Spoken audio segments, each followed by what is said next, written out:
He was a titan of Wall Street, a man who could make or break fortunes with a single word. She was his pregnant wife, the perfect, beautiful accessory to his multi-million-dollar life.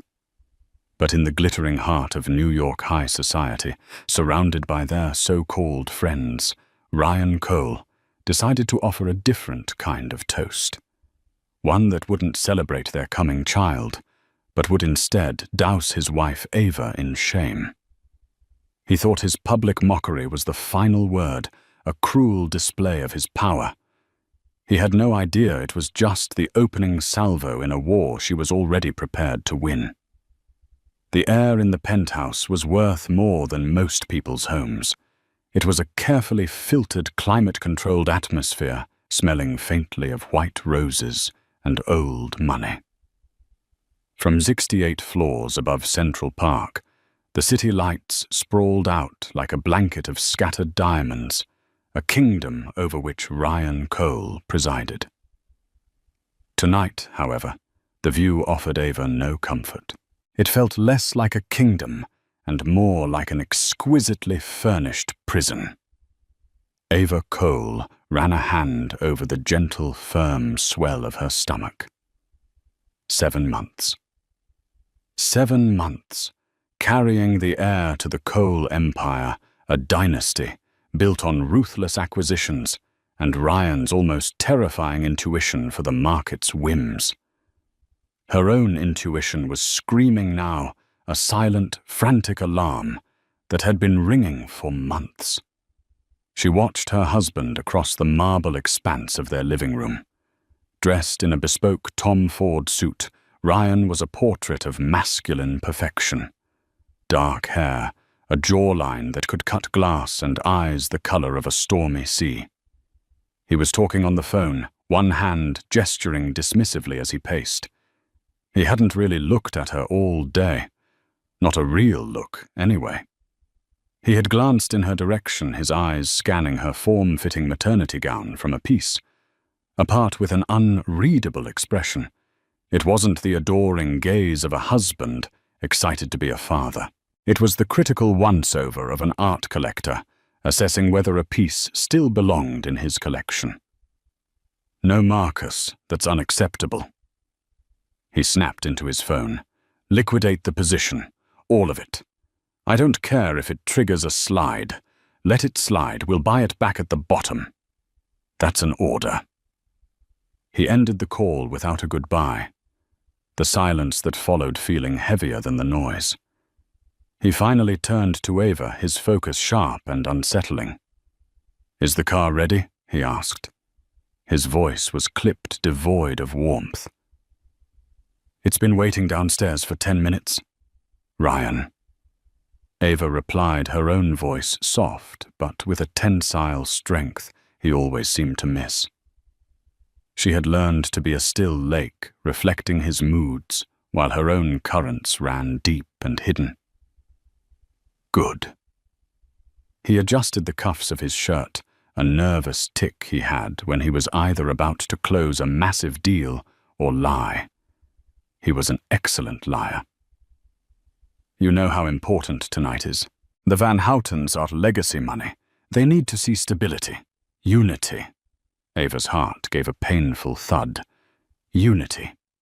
The word was a bitter joke.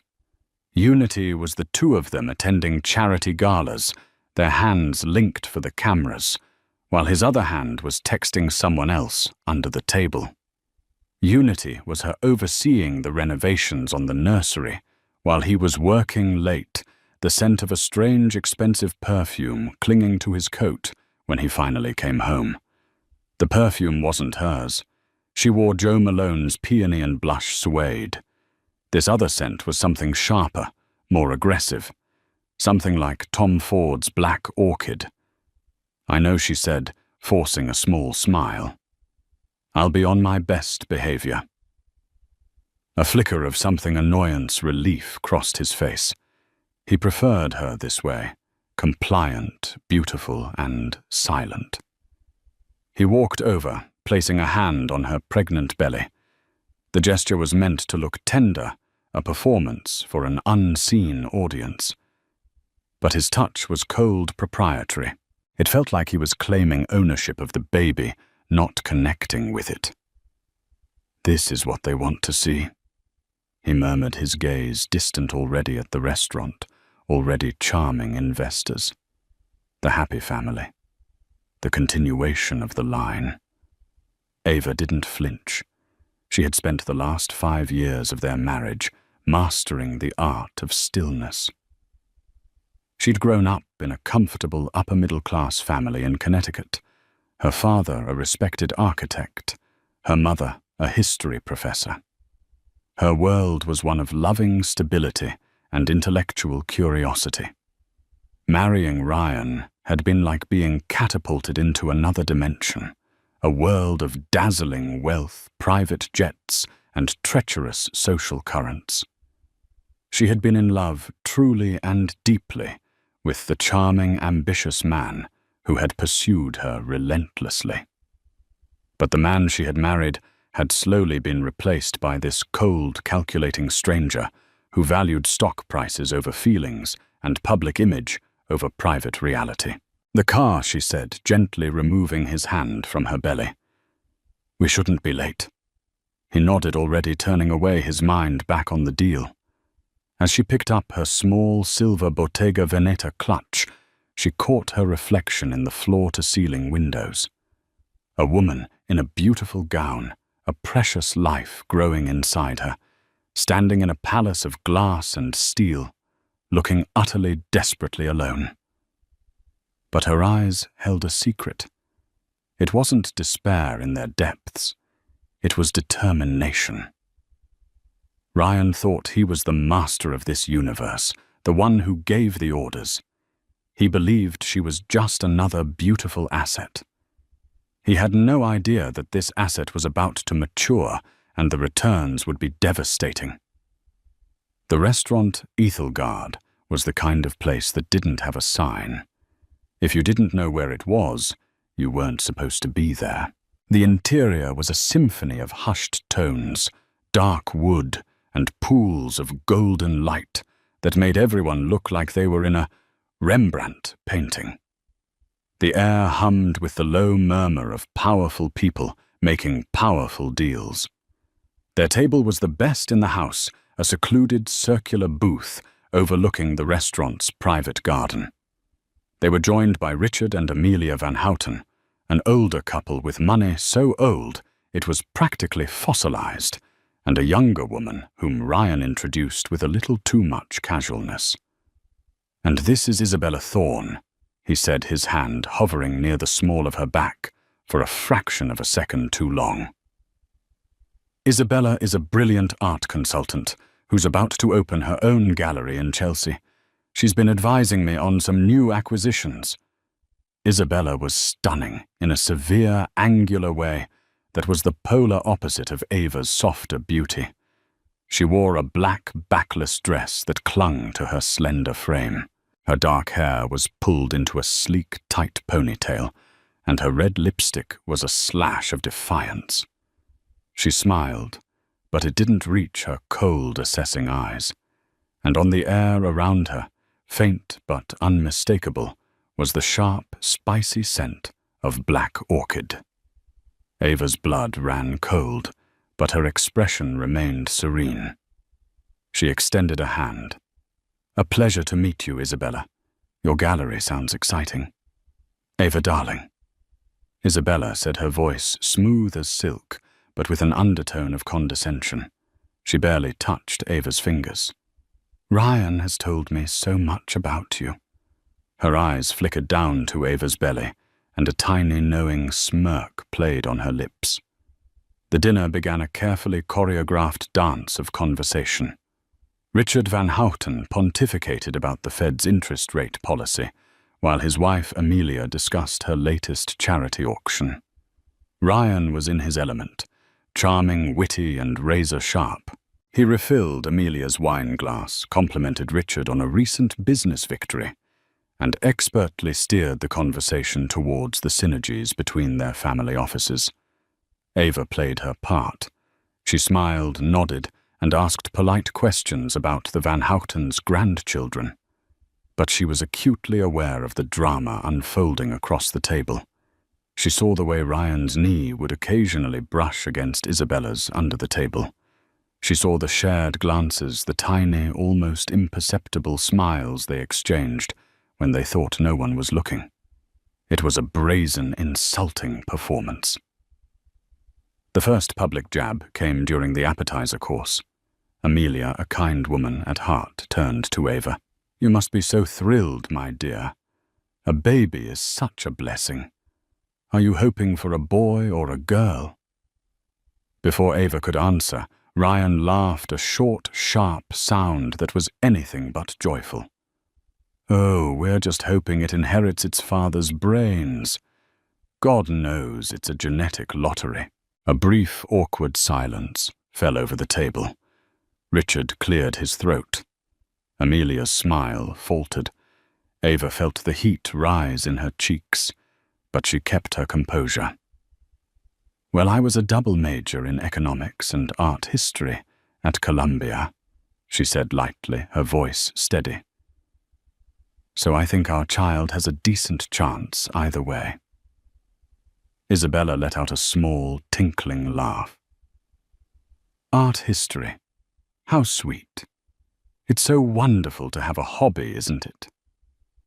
The insult was clear. "You're a dilettante. I'm the professional." Ava looked directly at Isabella, a calm, cool gaze that seemed to surprise the other woman. "It's more than a hobby.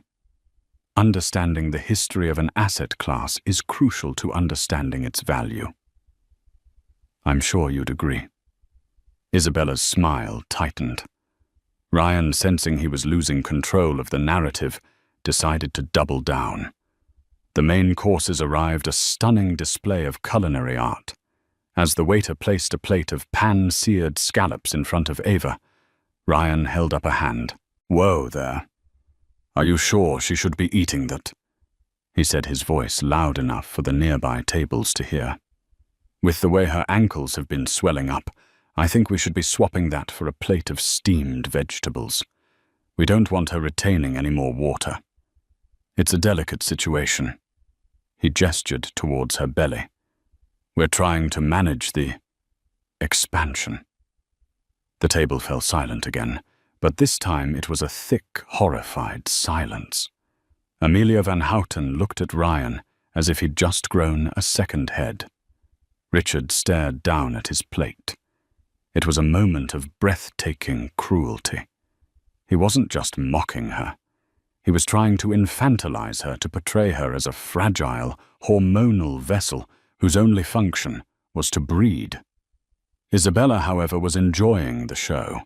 She took a delicate sip of her wine, her eyes gleaming with triumph over the rim of the glass. She was watching Ava, waiting for the tears, for the scene, for the dramatic exit that would prove her to be the unstable, emotional wife. Ava looked at Ryan. She looked at the smug, predatory face of his mistress. She felt the eyes of the Van Houtens on her, filled with pity. She felt the weight of the gazes from the surrounding tables. The humiliation was a physical thing, a hot, suffocating blanket. Her heart was hammering against her ribs, and for a second she thought she might actually be sick. But then she thought of the child inside her. Her child. Not his. Hers. A wave of pure, cold fury washed through her, clearing her head and strengthening her spine. She would not cry. She would not give them the satisfaction. She placed her napkin deliberately on the table.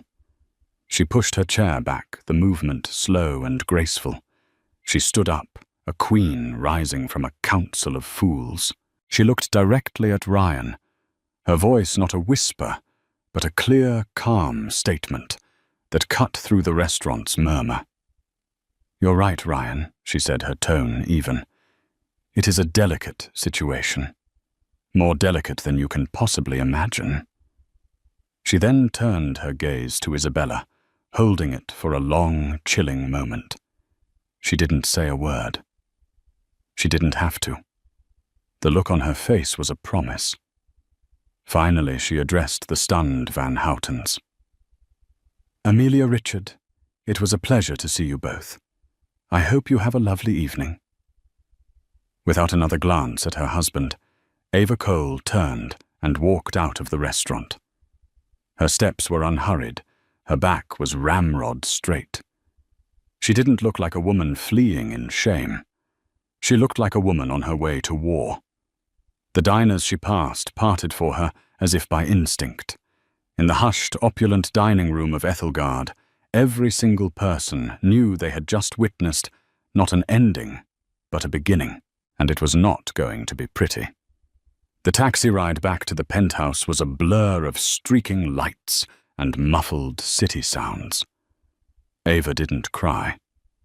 The time for tears had passed months ago, late one Tuesday night, when she had finally found what she was looking for. She had long suspected Ryan's infidelity. It was in the clichés, the late nights, the sudden, secretive business trips the phone that was always angled away from her. But it was his arrogance that had been his undoing. He believed she was intellectually beneath him, a beautiful ornament he'd acquired incapable of understanding the complex world he inhabited. He'd made her a signatory on the Cole family trust, a gesture he thought demonstrated his faith in her, but which he saw as a mere formality. He assumed she never looked at the statements. He was wrong. Her father, the architect, had taught her that the devil is always in the details in the blueprints. Her mother, the history professor, had taught her that history is a series of patterns, and her own education in economics had taught her how to read a balance sheet. The affair wasn't revealed by a lipstick stain, but by a wire transfer. $350,000 moved from the trust's auxiliary account to a newly formed LLC, an LLC named Thorn Galleries. It was a sloppy, arrogant mistake. He hadn't even bothered to hide it, well confident his wife wouldn't know where to look or what she was seeing. That night, sitting in the cold silence of their home office, the city lights indifferent to her discovery, Ava had wept. She cried for the man she had loved, for the marriage she had believed in, for the future that had just been stolen from her. The grief was a physical blow, leaving her breathless. But as the sun began to rise, casting long shadows across the expensive carpets, the grief began to curdle into something else, something harder, colder, and infinitely more powerful resolve. She wasn't just a wife. She was about to be a mother. Her child would not be raised in a house built on lies. Her child's legacy would not be controlled by a faithless, cruel man and his vapid mistress. She was not the victim in this story. She was the consequence. The first call she made was not to a divorce lawyer. It was to Cassandra Cassie Reyes, her best friend from Columbia. They had been inseparable in college, 2 scholarships, kids navigating a world of privilege. While Ava had pursued art and married into that world, Cassie had gone to Yale Law and had become one of the most feared forensic accountants and commercial litigators in New York. She was a shark who smiled like a dolphin, and she had a particular distaste for arrogant men who underestimated smart women. Ava Cassie's voice had been warm, but instantly sharpened when she heard Ava's tone. "What's wrong?" Ava told her everything. She didn't cry this time. She laid out the facts, the dates, the wire transfers, the suspicions with the cool precision of a CEO briefing her board. There was a long pause on the other end of the line. Then Cassie said, "Okay. The first thing you do is nothing. You say nothing. You act normal. You are the perfect, loving, slightly naive wife. Let him get comfortable. Let him get arrogant. Let him keep making mistakes. In the meantime, I'm going to start digging. We're not just going to divorce him, Ava. We are going to dismantle him. For the next 4 months, Ava lived a double life. By day, she was the placid, pregnant Mrs. Cole selecting swatches for the nursery, attending prenatal yoga and smiling serenely at Ryan's society functions. But by night, after he was asleep, she was Cassie's lead operative. She scanned documents, forwarded suspicious emails from their shared accounts, and meticulously noted every expensive gift, every business trip, every financial inconsistency. She created a shadow ledger, a detailed accounting of Ryan's deceptions. Cassie, in turn, was building a fortress. She'd discovered that the Thorn Galleries LLC was just the beginning. Ryan had been systematically siphoning marital assets for years, hiding them in a web of offshore accounts and shell corporations, all in violation of the prenuptial agreement he himself had forced Ava to sign. The prenup was ironclad in its definition of marital property. Property he was now illegally diverting. He was trying to build a separate empire for himself and his mistress, funded by the wealth he and Ava had accumulated together. The dinner at Ethelgard wasn't the catalyst. It was the curtain rising on a play that Ava and Cassie had been scripting for months. The public humiliation wasn't a defeat. It was a gift. It established Ryan's character for all to see. It made him the villain in a narrative they were about to control. No one could now accuse Ava of being a bitter, greedy wife. She was the wronged woman, the pregnant mother-to-be publicly shamed by her powerful husband. The sympathy of their entire social and business world would now be hers. As Ava stepped out of the taxi and into the private elevator that opened directly into their penthouse, her phone vibrated. It was a text from Cassie. "Showtime." Ava stood for a moment in the marble-floored foyer, the silence a stark contrast to the storm that had just broken. She took a deep breath, the filtered air no longer feeling oppressive, but charged with potential. She looked at the city lights, no longer a cage, but a battlefield she was ready to command. She typed her reply, her fingers steady. Showtime. The next morning, Chelsea's art district was bathed in the crisp, bright light of a perfect autumn day. Isabella Thorne was holding court in her eponymous gallery. Gallery Thorne was a monument to her ambition. All polished concrete floors, soaring white walls and track lighting that made the avant-garde sculptures and massive abstract canvases look like sacred relics. The gallery had been open for 2 weeks, and it was the talk of the town funded. It was whispered by a mysterious and very wealthy patron. Isabella felt a thrill of victory. Last night had been perfect. Ava's pathetic, dignified exit had sealed it. Ryan had called her the moment he'd gotten into his own car, fuming about Ava's melodramatic stunt. But his anger had been underscored with something else, a frantic energy that Isabella recognized as the prelude to a break. He was finally seeing Ava as the liability she was, and Isabella as the partner he needed. He was coming over to her apartment later. The war was over, and she had won.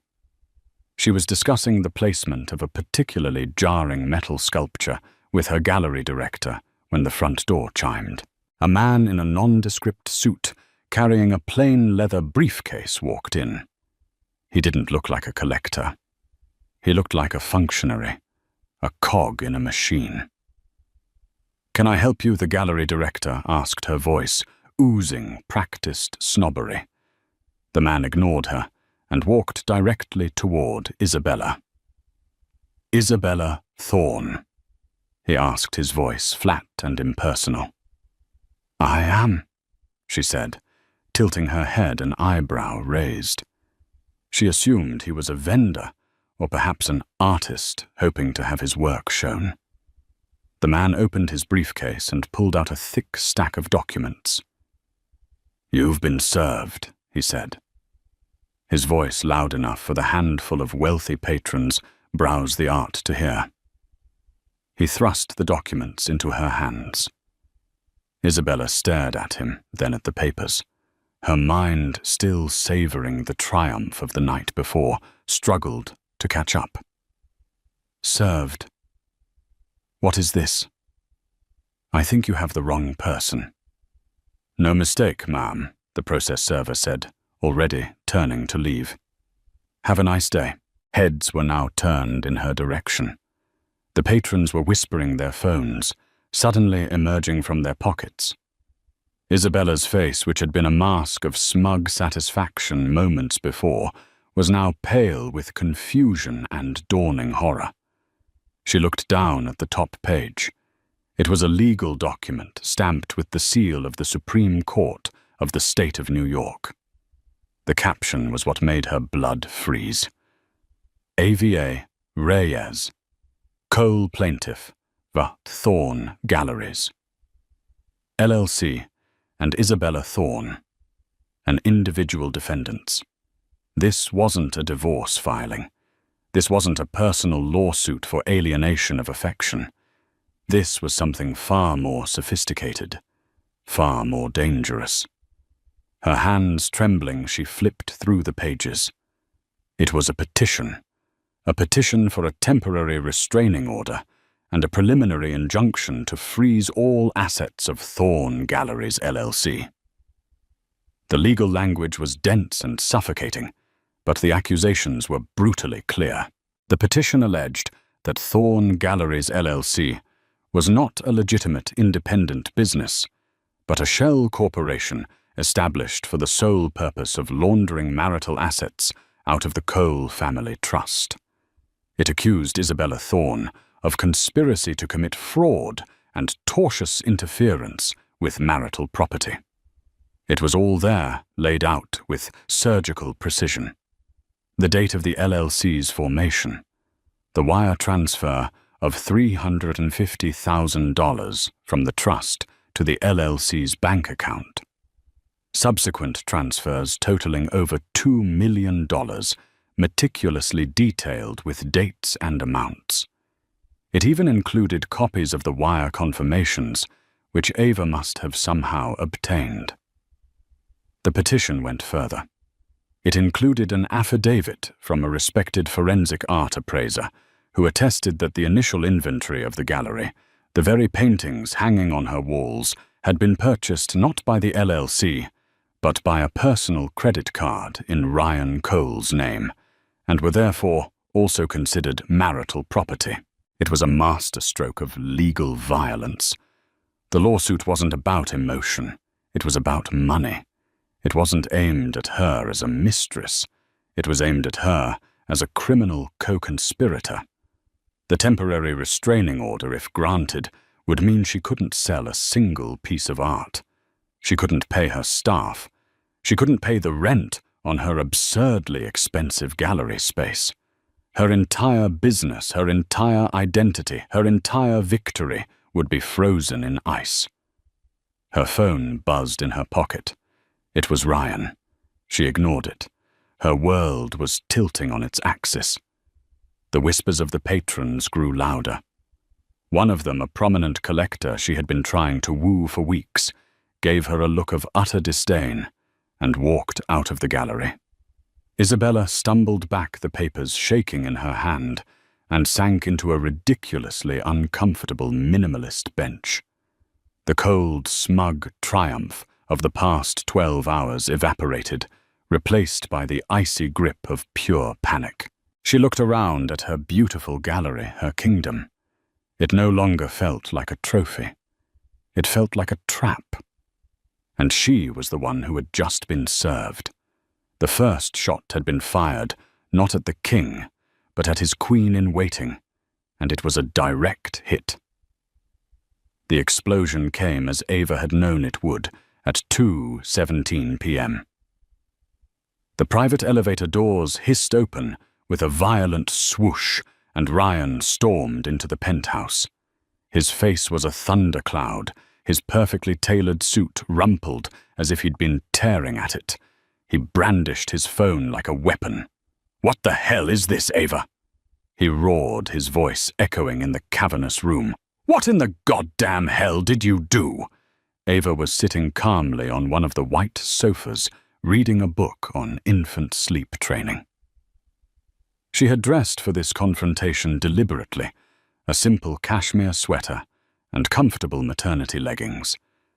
She looked soft domestic and completely unbothered.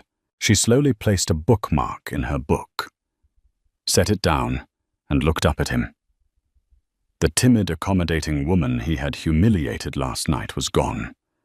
In her place was a stranger, with eyes as calm and cold as a glacier. "I assume you're referring to the lawsuit," she said, her voice even. "You should really be more specific, Ryan. You have so many fires burning, it's hard to keep track." His jaw worked, a vein throbbing in his temple. "Don't play games with me. You sued Isabella. You're trying to ruin her. After what you pulled last night, you have the audacity to do this." "What I pulled?" Ava's laugh was a short, sharp, humorless sound. "You mean when I quietly excused myself after you publicly shamed me and tried to dictate my diet in front of your potential business partners? That stunt? Or do you mean the stunt where you've been funneling millions of dollars of our money, my money, our child's money, into your girlfriend's vanity project?" Ryan was momentarily speechless. He was used to her tears, her quiet hurt. He had no defense against this cold fury, this woman who was meeting his rage with icy facts. "That is my money," he finally sputtered, pointing a finger at her. "I earned it. You earned it while we were married, which makes it marital property." Ava recited, her voice sounding like a lawyer's. "A concept you should be intimately familiar with, since you were the one who insisted on that 100-page prenup. The one that protects me from your debts and protects our shared assets from foolish ventures. Like, for instance, setting up a Mistress in a multi-million-dollar gallery in Chelsea." He stared at her, his mind reeling. This wasn't the Ava he knew. This wasn't the art history major who was content to plan dinner parties. This woman knew the terms of their prenup. This woman knew about the LLC The Wire transfers. "How?" He started, his voice dropping from a roar to a bewildered whisper. "How did you know? You really are that arrogant, aren't you?" Ava stood up slowly, her pregnant form giving her a strange, new authority. "You thought I was just a pretty face to stand by your side. You thought I was too stupid to read a financial statement. You thought I wouldn't notice you were stealing from our family to build a new life with that creature." He recoiled, as if struck. "You leave Isabella out of this." "I can't," Ava said with a shrug. "She's a co-conspirator in your fraud." "That's what this is, Ryan. Fraud. A deliberate, calculated attempt to defraud me of my legal share of the marital estate. And I imagine the IRS and the SEC might be very interested to learn about the web of offshore accounts you used to move the money around. It's amazing what you can find when you know where to look." That was the kill shot. The mention of the SEC. Ryan's entire empire, Coal Capital, was built on a carefully constructed image of legitimacy and untouchable success. An SEC investigation, even a hint of one, could shatter client confidence and trigger a catastrophic collapse. The affair was a scandal. Financial fraud was a death sentence. The rage drained from his face, replaced by a pasty, sickly white. The power dynamic in the room had not just shifted, it had inverted. He was no longer the master of the universe, berating his foolish wife. He was a cornered animal, and she was the hunter who had patiently laid the trap. "What do you want, Ava?" he asked, his voice hoarse. The question was a surrender. Want Ava walked over to the window, looking down at the city below. A few months ago, I would have said I wanted my husband back. I wanted my marriage. I wanted the man I fell in love with to look at me the way he used to. She turned back to him, her eyes devoid of any lingering affection. Now I want what's mine. I want a divorce. I want this penthouse. I want the house in the Hamptons. I want full sole custody of our child. I want child support and alimony payments so significant that they will ensure you never forget what you did. And I want the assets in the Cole family trust, all of them put into a new separate trust administered by me for the sole benefit of our baby. She let the demands hang in the air, each one a hammer blow against his crumbling ego. And as for Isabella, Ava continued, her voice dropping to a near whisper, I want her ruined. I want her gallery dismantled. I want her name to be a punchline in every society column. I want her to understand what happens when you try to build your future on the ruins of another woman's family. Ryan sank onto the sofa Ava had just vacated, his head in his hands. He was a man who solved problems with money and power, but for the first time in his life, he was facing a problem that his money and power had created, and which now threatened to consume him entirely. You can't do this, he mumbled, defeated. Ava gave him a final, dismissive look. I can. And I will. You should call your lawyer, Ryan. You're going to need him. My lawyer, she added with a thin, sharp smile, is already on the clock. She turned and walked towards the master bedroom suite, leaving him alone in the vast, silent living room. The king had been checkmated in his own castle. The fallout had just begun, and it was clear that Ava Cole was prepared to burn his entire kingdom to the ground to protect her own. In the rarefied world of Manhattan's elite scandal, travels faster than light. The news of the lawsuit against Gallery Thorne wasn't just a piece of gossip. It was a bombshell that detonated in the pages of the New York Post's Page 6 and was dissected in gleeful detail by society bloggers. The story was irresistible, the pregnant, scorned wife of a Wall Street titan taking spectacular surgical revenge on his mistress. And Ava, guided by Cassie's shrewd advice, played her part to perfection. She was photographed leaving her obstetrician's office on Park Avenue, looking pale but resolute, a protective hand on her belly. She gave no comment, which was more powerful than any statement. Her silence allowed the world to project its own narrative onto her. She was the dignified victim, a modern-day Madonna fighting for her unborn child against the depraved forces of greed and infidelity. For Ryan, the unraveling was swift and brutal. The first tremor hit at Cole Capital. His partner's men, who were just as ruthless as he was, called an emergency board meeting. They weren't concerned about his marriage. They were concerned about the mention of the SEC. What the hell is this, Ryan? Asked Michael Corrigan, the firm's grizzled co-founder, throwing a copy of the Post onto the polished boardroom table. Web of offshore accounts. Conspiracy to commit fraud. Is there any truth to this? Is your wife about to bring federal investigators to our door? It's a domestic dispute, Michael Ryan snarled, trying to project an aura of control he no longer felt. My wife is being emotional, hysterical even. It's a baseless accusation designed to hurt me. Is it another partner, a younger, hungrier man, named David Chen, chimed in? Because my contact at Morgan Stanley called me this morning. The word on the street is that you're toxic, that your judgment is compromised. The Van Houtens have already pulled their $700 million fund. They cited a loss of confidence in senior management's personal and professional integrity.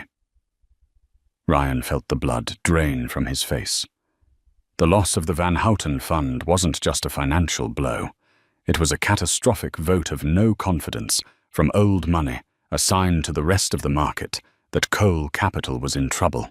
His phone, which had once been a tool of power, was now a source of constant dread. Calls from worried clients went unanswered. His attempts to reach influential friends were met with polite but firm rejections from their assistants. He was being socially and professionally quarantined. The friends who had laughed at his jokes at Ethelgard were now distancing themselves, lest the stink of his scandal attach to them. He tried to fight back. He hired a notoriously aggressive divorce attorney, a man named Leonard Singer, who specialized in scorched earth tactics. Singer's first move was to leak a story suggesting Ava was mentally unstable, her actions driven by pregnancy hormones. It backfired spectacularly. Cassie was ready. She released a single devastating counterpunch, a sworn affidavit from Ava's obstetrician, stating that Mrs. Cole was in perfect physical and mental health, but was under extreme emotional distress due to circumstances of spousal misconduct and financial malfeasance. The doctor even noted that stress of this nature could pose a risk to the pregnancy, a detail that painted Ryan not just as an adulterer, but as a man actively endangering his own unborn child. The public sympathy for Ava surged. Meanwhile, Isabella's world had completely collapsed. The court had granted Ava's motion for a temporary restraining order. A court-appointed receiver now controlled her gallery. The doors were locked, a legal notice plastered on the glass. Her name was Mud. The art world, which thrives on reputation, shunned her completely. Artists demanded their works back. The few clients she had secured were now suing her for the return of their deposits. Desperate, she bombarded Ryan with calls and texts. "You have to fix this. My life is ruined. You promised me a future." Ryan, besieged from all sides, saw her not as a partner, but as another liability. A loud, panicked anchor pulling him down. "Lie low," he texted back, his words cold and dismissive. "Don't talk to anyone. Let my lawyer handle it." But Isabella was beginning to understand a terrifying truth. Ryan's lawyer wasn't there to protect her. He was there to protect Ryan. She was a loose end to be managed and, if necessary, to be cut. The glamorous dream of being Mrs. Ryan Cole had dissolved into a nightmare of legal fees, public disgrace, and total abandonment. She was alone, trapped in the wreckage of the life he had promised her. The unraveling was also happening on a more personal level. Ava, as part of the initial legal filing, had secured an ex parte order, granting her temporary exclusive occupancy of the penthouse. One afternoon, Ryan arrived to find the locks changed. A stoic doorman handed him a box containing a few of his personal effects: a toothbrush, a razor, a couple of changes of clothes, along with a note from Cassie's office informing him that any further attempts to enter the residence would be considered a breach of the court order and he would be arrested.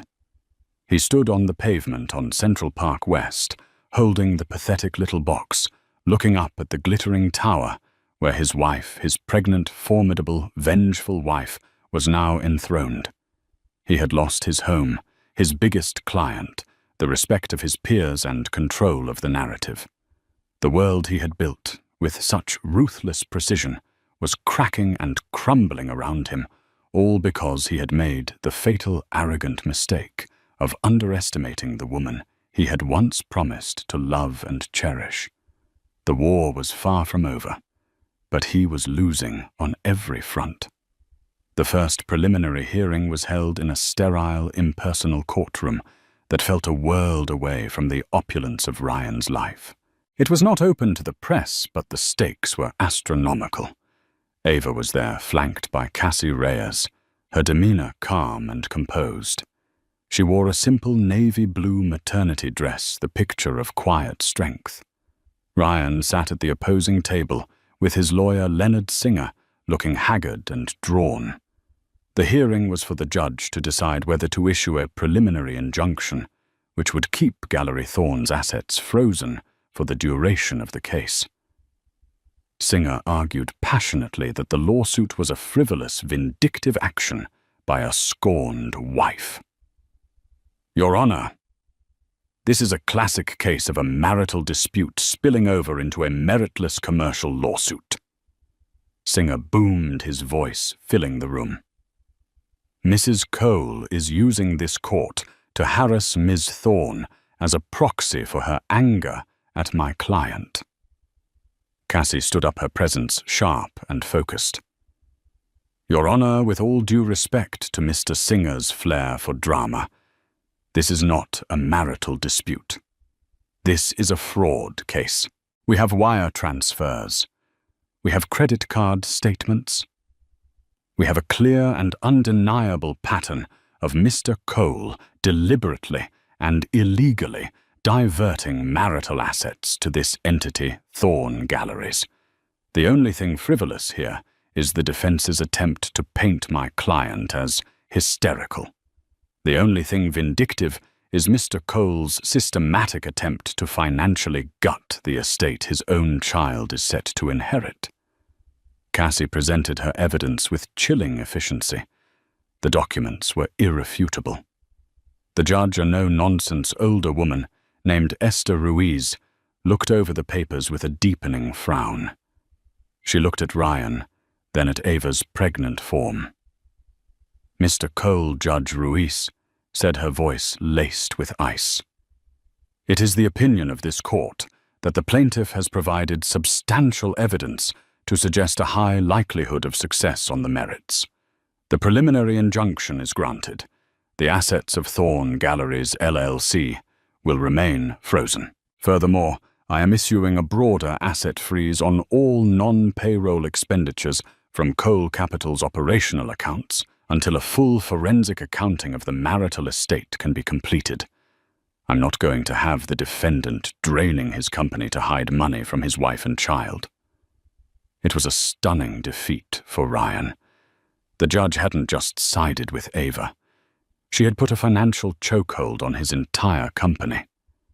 Singer was left sputtering while Ryan looked as if he'd been physically struck. But the real twist was happening outside the courtroom.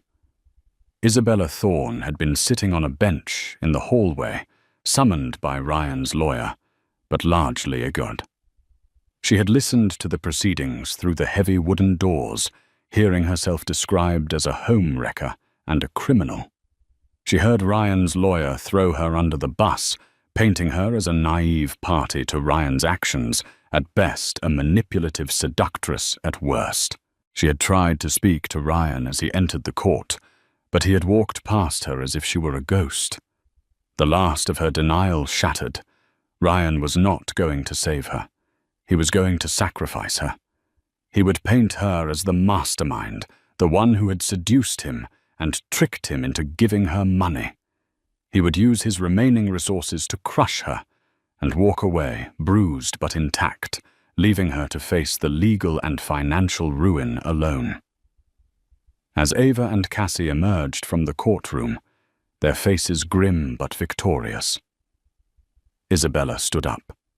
Her hands were trembling, her face pale, but her eyes held a desperate, fiery resolve.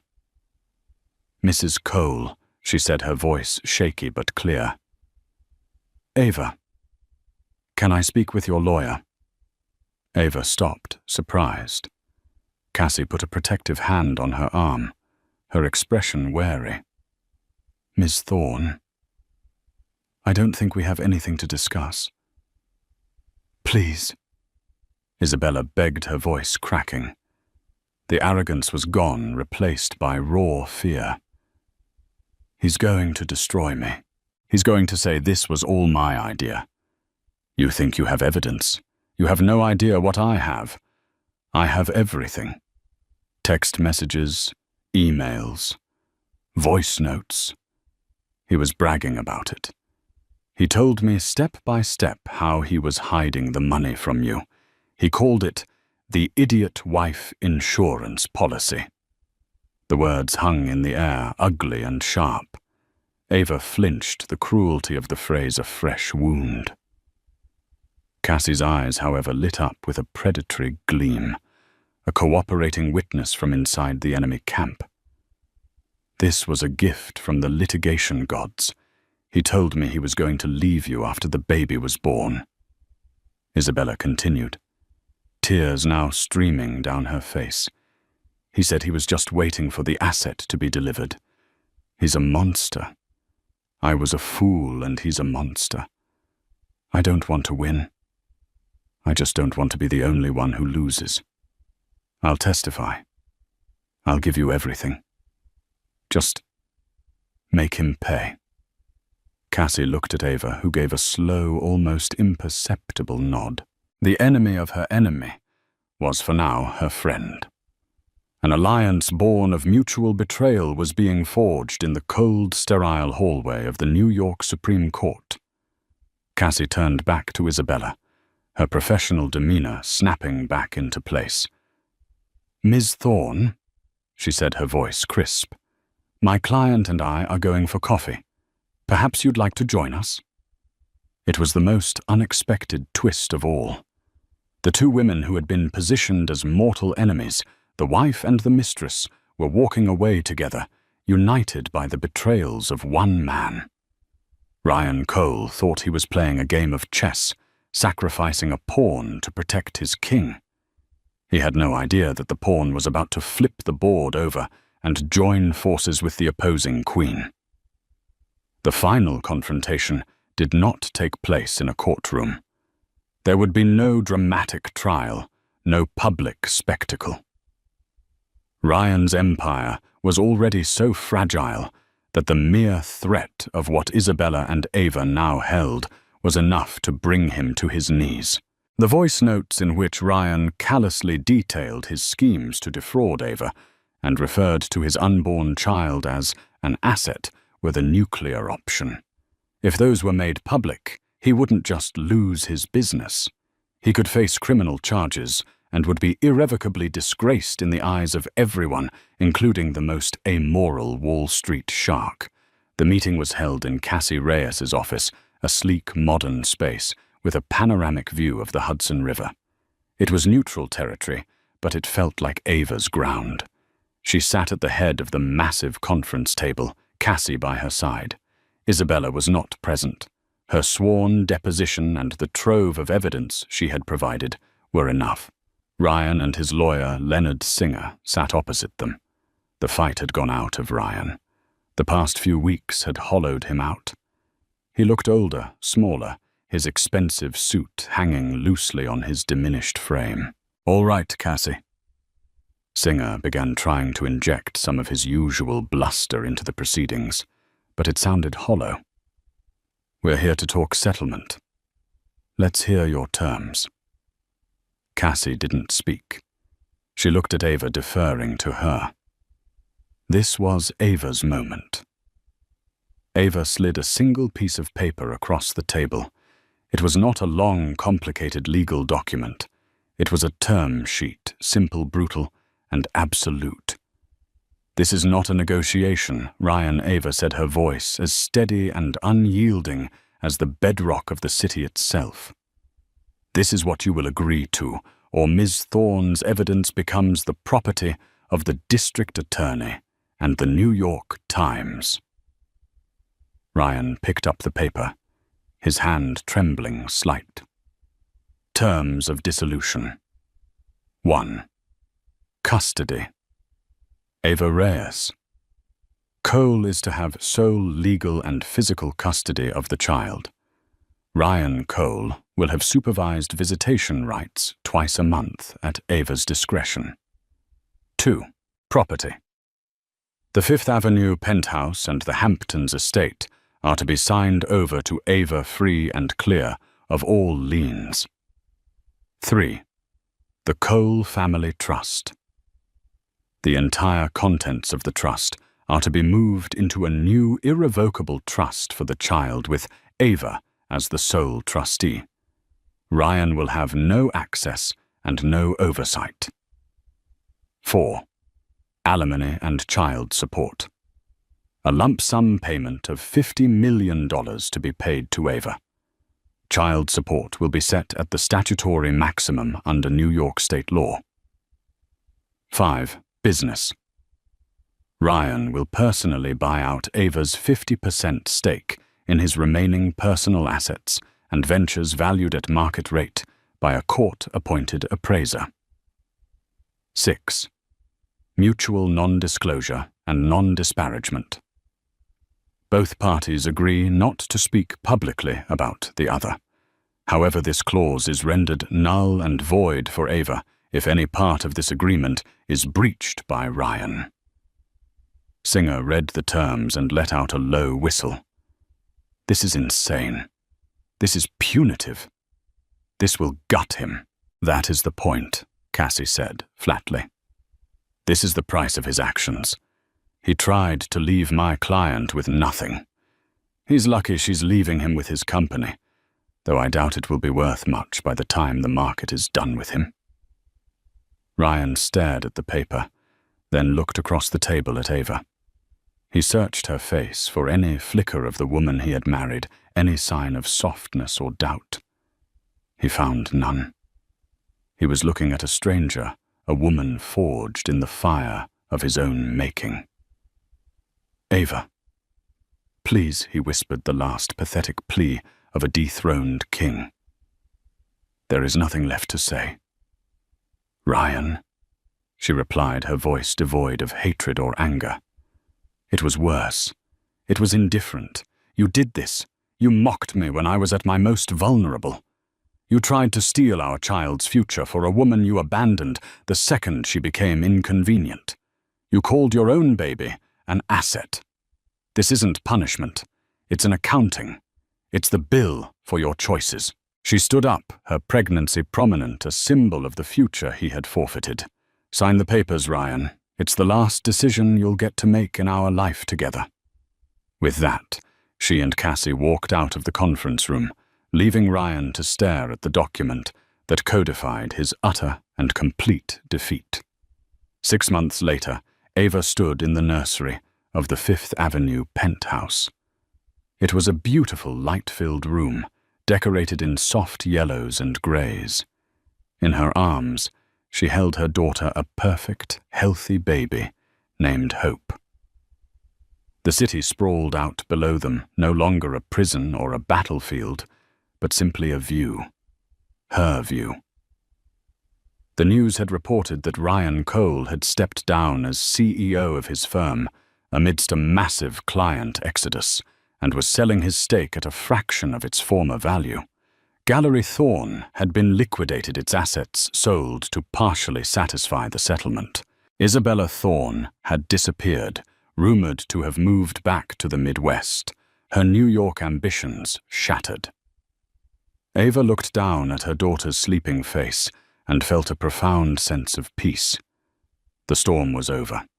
She had walked through fire not just for herself, but for the tiny, innocent life in her arms. She hadn't just survived. She had triumphed. She was not Ryan Cole's discarded wife. She was Ava Cole, a mother, a protector, and the architect of her own and her daughter's unbreakable future. Ava's story is a powerful reminder that the deepest betrayals can often ignite the fiercest strength. She was publicly humiliated, underestimated, and left for ruin by the one person who should have protected her. But instead of breaking, she meticulously built a case, turned the tables on her tormentors, and reclaimed not just her fortune, but her power and her future for herself and her child. This wasn't just a story about a messy divorce. It was a masterclass in strategy resilience and the quiet, unshakable power of a woman who has been pushed too far. She proved that the best revenge isn't living well, it's winning. If you were inspired by Ava's incredible journey from humiliation to triumph, please hit that like button, share this video with someone who needs to hear it, and don't forget to subscribe for more true-life stories of justice and empowerment. Let us know in the comments what you think about Ava's ultimate checkmate move.